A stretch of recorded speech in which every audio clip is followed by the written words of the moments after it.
Bonsoir, je suis ravi ce soir d'accueillir pour la deuxième année Manu Perros sur notre territoire d'Ambert-Livre-de-Forez, en partenariat avec la marque Auvergne qui est présente. C'est un événement qui est très important et qui me tient à cœur en fait en tant que président de la communauté de communes d'Ambert-Livre-de-Forez et puis vice-président en charge de l'économie, de mettre en lumière ce soir nos porteurs de projets. Je ne vous connais pas tous, mais bon, on va faire connaissance sans doute, qui permettent le développement de notre territoire et puis la vie économique. Je remercie le public qui est présent, parce qu'il y a beaucoup de monde qui sont là, c'est plutôt bien, c'est encourageant. J'espère qu'il y en aura d'autres, du Perrault comme ça. Et la marque Auvergne pour votre belle initiative aussi. Et Connecteur, je crois que c'est vous qui vous en occupez, qui permet de diffuser en direct sur les réseaux sociaux. Voilà, c'est ce petit mot d'accueil voilà, qui se termine et je vous souhaite une excellente soirée. Voilà. Ah, j'ai oublié de la bienvenue quand même à nos porteurs de projet, mais là je suis obligé de prendre mon papier pour vous citer. Donc la matériothèque Les Chutes de l'Ador, voilà, que je connais. Au Bois de Luna avec les éco-gîtes haut de gamme, là, voilà, vous êtes présente. À l'atelier du C couture, oui, d'accord, et à l'épicerie fine aux deux territoires. Très bien. C'est surtout féminin. C'est des porteurs. Vous êtes à l'honneur, on parle beaucoup en ce moment du. Voilà, et ben bravo. Voilà. Et bonne soirée. Voilà.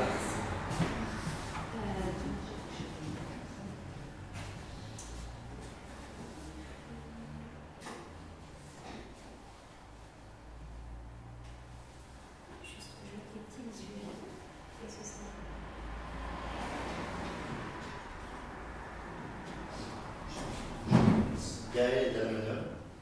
Voilà. Ça y aller. Alors, qui veut se lancer c'est jamais facile de...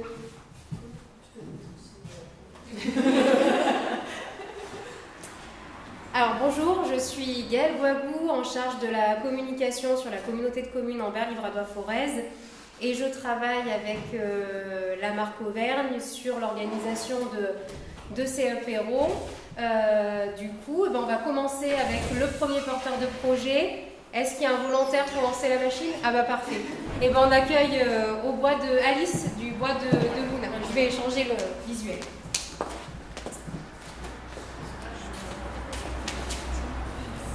Et voilà. Donc oui, je m'appelle Alice et moi je vais vous parler de vacances. Donc il y a 7 ans, avec mon beau-frère Loïc, on a voulu créer, lui tout seul, pardon, a voulu créer un domaine d'hébergement insolite, mais ça a mis énormément de temps parce que trouver le terrain adapté, c'est très compliqué dans ce domaine-là. Et moi, je l'ai rejoint il y a 2 ans, quand c'est devenu un peu plus concret, et on a la chance d'ouvrir notre domaine à Quinriat, donc à 30 minutes d'ici, à la fin de l'année. Excusez-moi, je suis un peu stressée. Donc oui, nous, quand on a fait notre projet, il y avait 2 aspects qui ont été très importants pour nous. D'une part, il y avait le respect de l'environnement. On a mis en place quelques petites choses, par exemple la phytoépuration, qui est un système de filtration des eaux de façon totalement naturelle pour qu'elles soient rejetées dans l'eau. On va utiliser des produits d'entretien totalement naturels, on va mettre à disposition des produits d'hygiène dans les hébergements qui sont naturels aussi. Enfin voilà, on a pensé à pas mal de petites choses dans ce domaine-là. Le confort aussi était très important. On a des hébergements assez spacieux avec une literie de qualité, des prestations haut de gamme.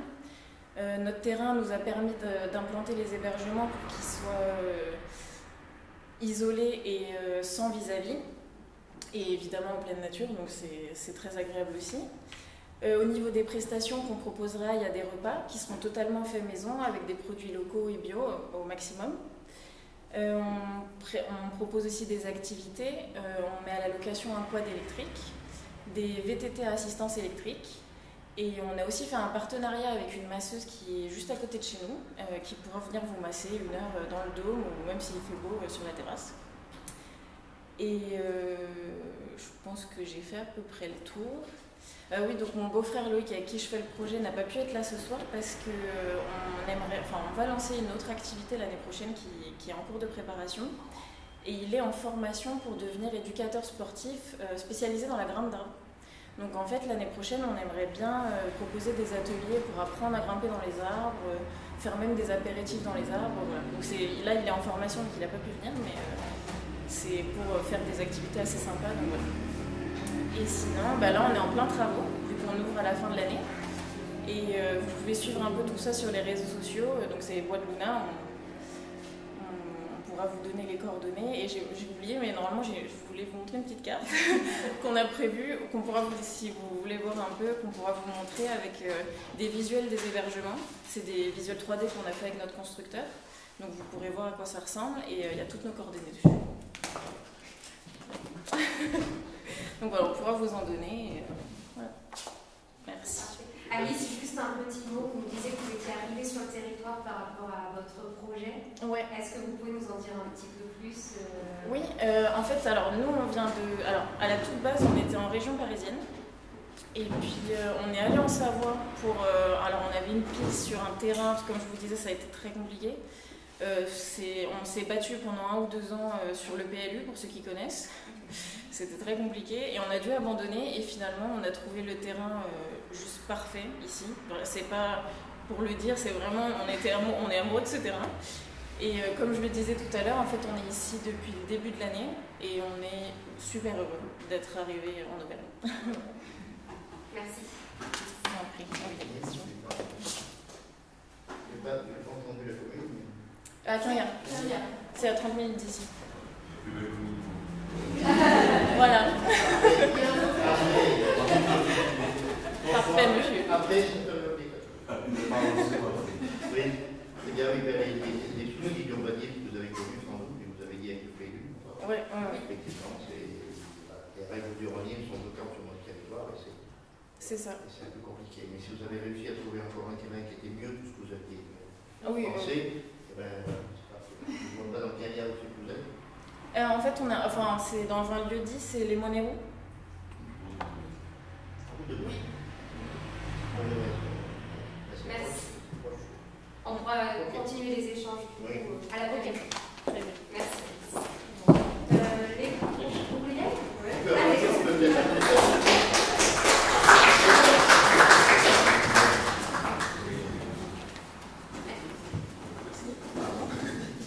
Bonsoir, alors moi c'est Marilyn. Alors moi je suis en Auvergne depuis juillet et je viens du sud. En fait j'étais sur la commune du Canet-des-Morts dans le sud. Je ne sais pas si pour ceux qui connaissent peut-être un petit peu, pas loin de Draguignan, Brignoles, pas loin de Toulon, un petit peu dans le centre Var. Et donc moi pareil je suis tombée un peu amoureuse de la région en venant en fait voir des amis et petit à petit je me suis dit voilà c'est ici qu'il faut que je me lance. Et j'ai ouvert, ça y est, j'ai déjà ouvert, en septembre mon épicerie fine sur Ambert. Et donc aux 2 terroirs parce que j'ai des produits d'ici et du Var. Donc c'est le principe c'est ça, c'est d'avoir en fait du local avec des producteurs et des artisans d'ici et du Var. Voilà. Donc alimentaire et non alimentaire.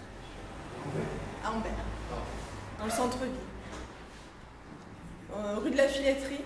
Ouais. Voilà. Donc j'ai ouvert depuis le 6 septembre. Sur le lancement de votre projet, des difficultés ou des choses qui vous ont paru faciles En fait, j'ai envie de vous dire, ça s'est fait assez naturellement. J'ai rencontré les bonnes personnes. J'ai eu des interlocuteurs vraiment au top, que ce soit la CCI, que ce soit Initiative, que ce soit la communauté de communes, que ce soit la banque, que ce soit le comptable. J'ai eu vraiment, je pense, beaucoup de chance. C'était ma voie, hein. Je crois que tout était fait pour que je m'installe ici avec ces personnes-là. J'ai rencontré aussi tous mes producteurs et du coup, c'est vrai que c'est quelque chose qui est assez... c'est très englobant et c'est très porteur et c'était assez je ne peux pas dire facile, hein. C'est pas du tout ça. c'est pas du tout ça, mais voilà, ça s'est fait très naturellement et avec des bonnes personnes. Vous travaillez avec combien de producteurs En tout, j'en ai 32. D'accord. 32. Voilà. Pour avoir un petit peu des choses, beaucoup de choses en fait, enfin, beaucoup de petites choses, avoir un panel assez important pour les clients qui viennent me voir, pour avoir un petit peu de tout, pour essayer au mieux de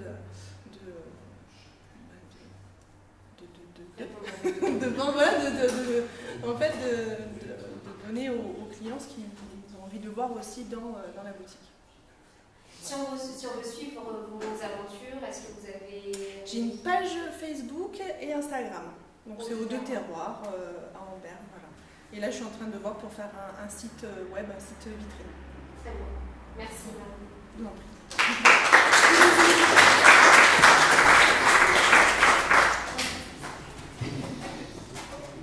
Allez, l'atelier d'Ossé.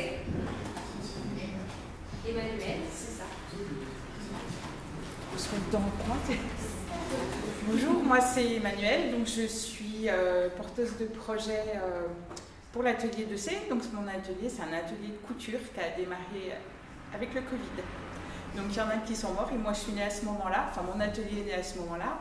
Je faisais des masques au début et puis à force de faire des masques, eh ben, j'ai fini par m'immatriculer parce qu'à un moment on ne peut pas travailler impunément. Donc voilà, donc j'ai travaillé chez moi pendant un certain temps et puis en fait je faisais beaucoup de cousettes. Je fais de la cousette éco-responsable, c'est-à-dire que je fais des choses qui sont lavables au lieu de jetables. Et je travaille avec des fournisseurs de tissus biologiques certifiés GOTS pour faire en sorte que tout ce qui passe sous mon pied presseur, donc les cousettes en l'occurrence, viennent d'endroits où les gens qui ont participé de la plantation de la graine jusqu'à la teinture soient volontaires, non esclaves et payés équitablement. Donc ce qui fait que les produits qu'on propose à l'atelier sont tous compostables quand vous avez fini de les travailler. Après, donc, je me suis installée, j'ai trouvé un pas de porte parce que de fil en aiguille, on m'a demandé de faire des retouches. Alors j'y suis un petit peu allée à reculons parce que c'est quand même pas un métier super facile. Et je cherchais un pas de porte et le pas de porte était un peu, disons, ça demandait un budget un peu élevé et j'ai fini par me trouver le doigt dans l'engrenage avec les vitrines qui parlent. Donc avec l'aide de Léo Baratier, de Christelle Père du parc et de la communauté de communes, et ben, j'ai fini par trouver un pas de porte, pas très cher, pour 2 ans. Et du coup, je me suis installée là et effectivement, il y a une demande, c'est un service de proximité pour de vrai. Donc je continue mes cousettes et puis je propose des retouches aux gens qui en ont besoin. Voilà. Et moi, je suis sur le territoire depuis bien trop longtemps pour le noter. Et je travaille sur Ambert dans la rue du Château, là où c'est marqué accueil en fait, et ben c'est moi. Voilà, c'était en fait le pas de porte, c'est une boutique que vous connaissez sûrement tous parce que quand il y a des événements à Ambert, c'est cette boutique qui fait l'angle avec la rue du Bief. Et du coup, il y a toujours plein d'activités qui sont proposées pour les événements dans la ville. Et voilà, maintenant il n'y a plus d'activités, il n'y a que de la couture. Voilà. Et atelier d'EC, c'est... Alors EC, ce sont mes initiales, parce que quand je me suis immatriculée au CMA, ils m'ont dit non mais EC ça va pas, il faut écrire un vrai mot pour la raison sociale. Et puis bah, comme je m'appelle Emmanuel, je vous raconte pas, c'était la catastrophe, c'était tout pris. Donc j'ai décidé de mettre mes initiales et de les ouvrir. Voilà. On peut vous suivre sur les réseaux sociaux? Sur Facebook et sur Instagram un peu moins parce que en fait Facebook c'est plus un réseau social sur le local. Donc en fait quand je parle à mes clients, ma clientèle, aux gens qui viennent me voir, c'est plus sur Facebook. Instagram c'est plus un réseau social enfin plus national quoi. Donc c'est moins ce que je recherche en fait. Voilà. Ok. Ben, merci. Merci. Avec plaisir.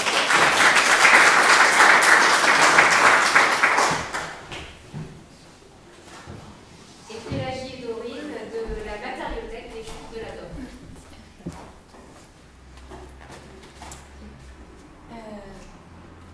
Bonjour.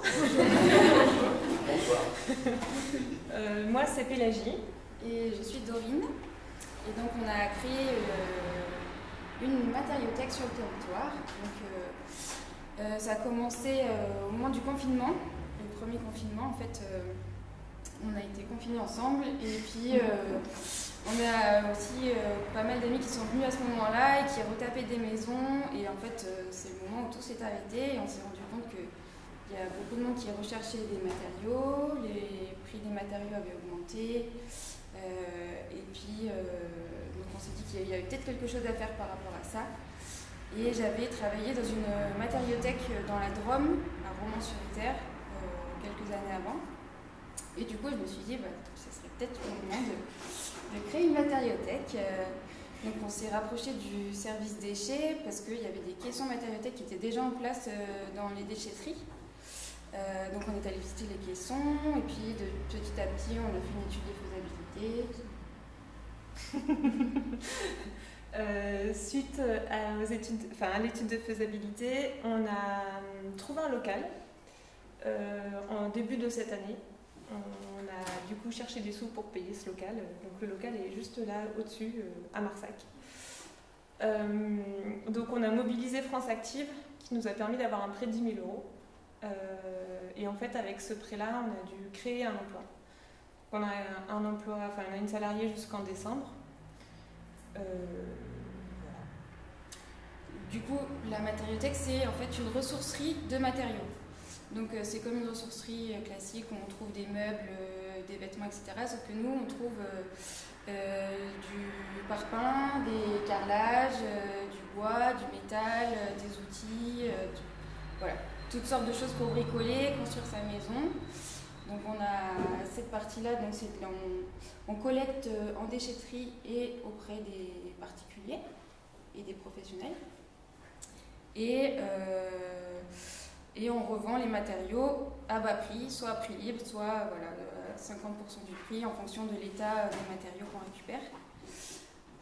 On a une partie aussi sensibilisation qu'on souhaite développer davantage, c'est faire des ateliers en fait, de partage de savoir-faire. Donc là, par exemple, la semaine dernière, on a fait un atelier d'initiation à la soudure. On va faire un atelier fabrication de rocket stove, donc c'est des petits cuiseurs à bois voilà, fabriqués en métal. Atelier fabrication de savon aussi, qui n'a rien à voir, mais on a envie de développer des choses autour du faire soi-même et d'être plus autonome en fait avec. Voilà. Peut-être au jour d'ouverture. Oui, du coup, à aujourd'hui. Donc on a effectivement ouvert le 17 septembre. Donc on est ouvert les mercredis après-midi de 14h à 18h. On est ouvert le samedi toute la journée de 10h à 18h. Et voilà. Et on a notre projet qui est ouvert au bec. Du coup. Attends, dis ce que c'est le bec. Ah oui, le budget écolo-citoyen du Puy-de-Dôme. Du coup, il y a plusieurs projets sur plusieurs cantons. Pour être sur ces projets-là, il faut avoir un projet écologique et citoyen, comme son nom l'indique. On est rentré dans les clous pour pouvoir prétendre en fait à une subvention de la part du département. Et c'est les citoyens qui votent pour le projet qui lui parle le plus. C'est jusqu'au 31 octobre. Et merci, c'est jusqu'au 31 octobre. Ça veut dire que vous avez pris au vote ce soir. Oui. J'ai bien compris. Comment se passe la récupération des matériaux? Est-ce que c'est les particuliers qui vous les emmènent directement à la matériothèque? Est-ce que c'est vous qui allez les chercher? Est-ce que il y a aussi une prestation à destination des entreprises? Alors, à aujourd'hui, on n'est pas équipé réellement. Du coup, on préfère que les particuliers viennent déposer leurs matériaux à la matériothèque. On a pour autant conventionné avec la Comcom, ce qui nous permet d'avoir à disposition un camion, mais selon la disponibilité de ce camion. Du coup, on a la possibilité effectivement d'aller chercher les matériaux sur rendez-vous, bien prévoir à l'avance chez les gens. Et pour les professionnels, c'est la même chose. Pour l'instant, on va plutôt les chercher. Donc il y a le magasin de Bâti Bricot à Arlan, par exemple, qui nous donne régulièrement des choses. C'est neuf. Voilà. Donc c'est aussi intéressant. Pour l'instant, on est en train de se structurer dans le local parce qu'on se rend compte qu'il n'est pas si grand que ça. Mais du coup, petit à petit, on ira démarcher d'autres professionnels du territoire. On sait qu'il y a des choses à récupérer. Et l'idée, c'est de revendre ces matériaux à un prix solidaire. C'est ça. L'idée, c'est du prix libre ou si c'est du neuf, on est autour de 50% du prix neuf. Et vu qu'on est une asso, on fonctionne par adhésion. Donc en fait, pour pouvoir acheter ou participer à nos ateliers, voilà, il y a une adhésion, c'est 10 € l'année. Et vous pouvez venir quand vous voulez. Et si on veut suivre vos aventures Sur Facebook. On essaye de s'améliorer. C'est pas facile. Des questions peut-être? Une question concernant peut-être, mis à part les réseaux sociaux dont vous parlez, en communication, bon, il y a la carte postale que vous avez montrée tout à l'heure.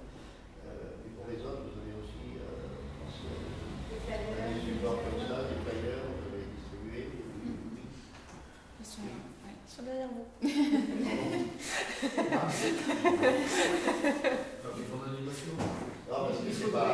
Il faudrait expliquer là, comment on fait pour voter là, pour le mec. Si vous êtes intéressé, on peut en parler à l'apéro peut-être. Je pense qu'on peut écrire. Éco-citoyen, ou alors en mairie, vous trouvez de la documentation partout. Toutes les mairies nous ont envoyé des exemplaires. Sur le site du conseil départemental. Ça s'est dépassé déjà l'année dernière. Allez-y, du coup, expliquer. Du coup, il faut aller sur le site. Il y a deux solutions. Il y a soit par internet sur le site du budget éco-citoyen, vous allez sur le BEC 2022 et il y a toute la liste de tous les projets, donc il y en a 80. Et votre, c'est le numéro combien? Et nous, c'est le numéro 17.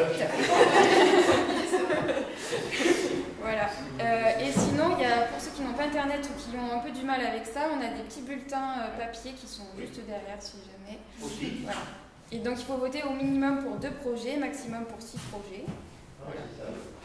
Dans la région, il y a à Beurières, là, on essaie de recenser, de garder les vieilles variétés d'arbres fruitiers. Ouais. Des fois, si vous voulez voter sur des projets du coin. Numéro combien?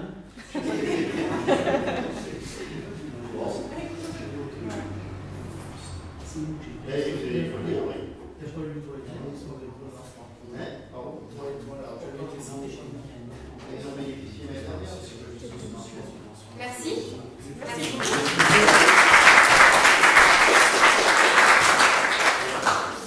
Et simplement vous préciser qu'aujourd'hui on est accueillis dans l'ancien hôtel Roux de Marsac en Livradois, donc mis à disposition gratuitement par la commune de Marsac.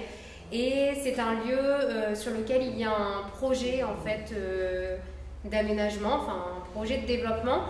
Donc je vais laisser l'élu de la commune de Marsac nous dire un petit mot. Tu veux en parler? Allez, à vous. Il va passer quelque chose. Oui, bon, s'il vous plaît. Oui. Bonjour, c'est le Pérussel, premier adjoint de la mairie. Ouais, nous on a acquis d'abord parce qu'il y a beaucoup de gens qui nous l'avaient demandé, parce que Madame Roux elle est toujours là-bas, vous voyez, affichée. Donc elle est toujours présente, la Lucette, parce que c'était un bar où beaucoup de gens se retrouvaient de la commune. Donc on a voulu l'acquérir pour en faire un projet. Mais pour le moment, c'est les finances, parce que vous voyez bien qu'il y a beaucoup de choses à refaire. Mais le projet, ce serait déjà de refaire vivre aussi bien un bar avec une cuisine, pas bar, mais que les gens puissent le louer pour faire des anniversaires, des rencontres, par rencontres et tout. Et à la limite, pouvoir aussi louer refaire des chambres pour que les gens, quand ils font des mariages et tout, puissent dormir, ça reprend nos voitures. Puis des gîtes aussi un petit peu, peut-être. Voilà. Mais c'est qu'un projet pour le moment, hein, on en est qu'au projet, il faut trouver des financements. Voilà. Merci. De rien.